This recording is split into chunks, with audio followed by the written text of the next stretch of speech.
Now, some of the top stories continuing coverage we're keeping an eye on.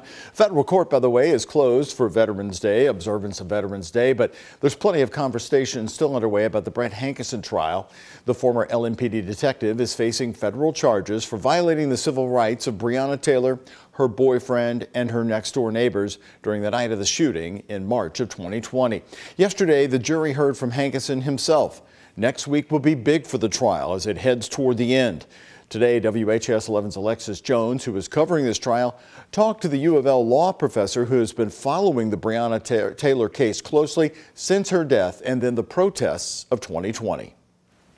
As witness testimony comes to an end and the jury prepares to deliberate next week, many of us are left wondering, where will Brett Hankison's fate stand? According to UofL law professor Sam Markison, it depends on a number of factors. Markison says typically it's hard to convict police officers in federal court. However, he believes the prosecution is in a better position than they were during the state trial when Hankison was acquitted, mainly because the jury has seen a break in the blue wall of silence. In this trial, you've had several police officers testify about Hankison's shooting, about his not following procedures and training.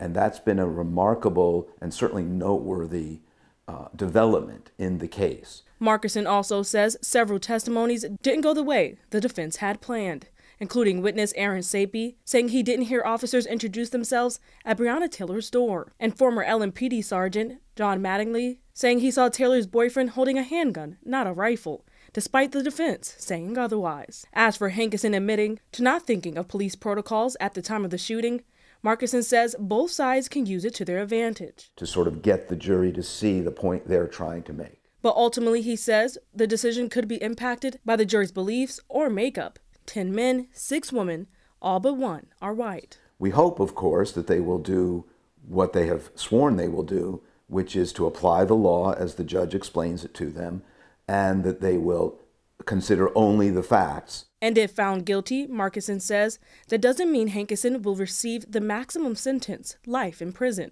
He says the judge will most likely be reasonable, while sending a message that police aren't above the law. In Louisville, Alexis Jones, WHAS 11 on your side.